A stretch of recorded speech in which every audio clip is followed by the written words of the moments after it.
Hello everyone, this is your girl Babs, and today I would like to share my story with you. I'll start off with my parents. My dad was in the Army, and he was called away to serve, and of course my mom was writing him letters. Now this is the sad story because unfortunately he was not receiving letters, not from my mom or his mother or anyone, yet my mom was receiving his letters and he was writing, "Why aren't you writing me?" So my mother and her mother-in-law, which is my grandmother, and we called her Reverend Max. She was a pastor. They went to Red Cross to see if they could get the issue resolved, but they couldn't. And to make a long story short, my father was eventually killed in the service, killed in the war in June, and I was born in May, and he never knew about me. He never knew. My mom was writing him letters saying, "Hey, you're going to be a daddy," but he never knew. And I didn't know anything about him because my mom was devastated. She didn't want to talk much about my dad. The only thing that I knew is something that I found out recently, and that's when I went to Arlington Cemetery to visit the grave site, that he received the Purple Heart. Another thing that I heard is that his name was George, of course, but the other thing I heard is that he was gorgeous.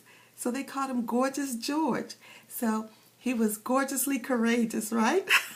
Okay.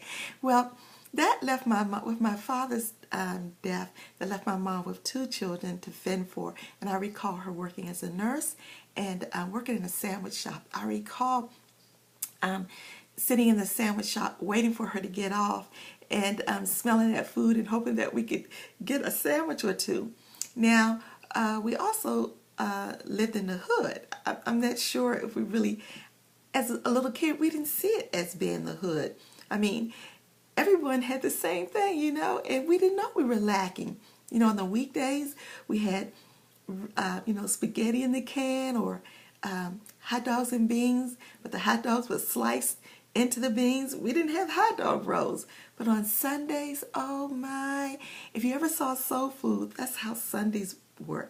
I mean, we had fried chicken, mashed potatoes, greens, homemade biscuits, you name it, we had it. And the one thing that I really loved was Kool-Aid. And on Sundays, we had Kool-Aid. We couldn't afford it on any other days, but we had Kool-Aid on Sundays. And they would call me sop lips because I would sop that Kool-Aid down. Oh, man. And we didn't know it. Again, we didn't know any better. We didn't know that we were lacking. We thought, because everyone was living the same way.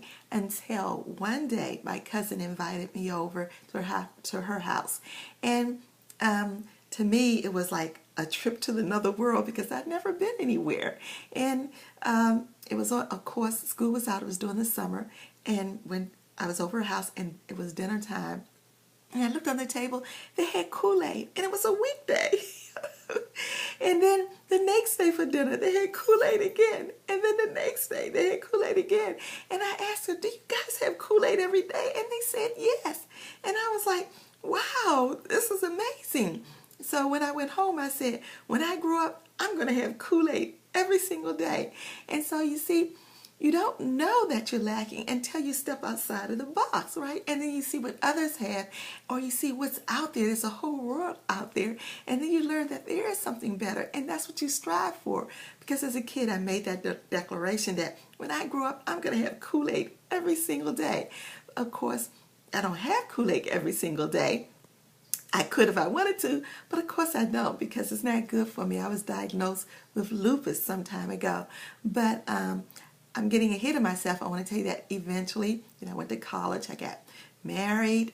I was going to college and I got married. And unfortunately, the marriage was not a safe marriage. He was an abuser.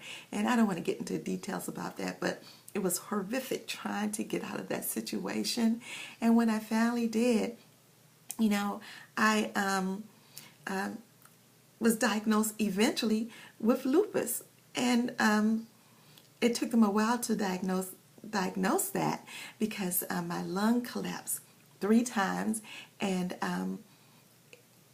not simultaneously, but when it collapsed the second time, the doctor said, well, they told my mother that I wasn't going to make it because the lung collapsed so completely that it was going to cause a heart attack. and they wanted to do exploratory surgery, but I didn't want to do that. I had faith that it wasn't going to happen again, but it did, and they did have to do surgery, and so now I'm left with one lung, and I survived, and I'm still here. You know, I'm still standing because of my faith and because of my belief, and now here I am with a collapsed lung. And because the lupus just ran rapid, I could no longer work. I was working in the legal field. I was going to law school. You know, I was living my dreams. And then this happened to me. And I said, oh my, what am I going to do?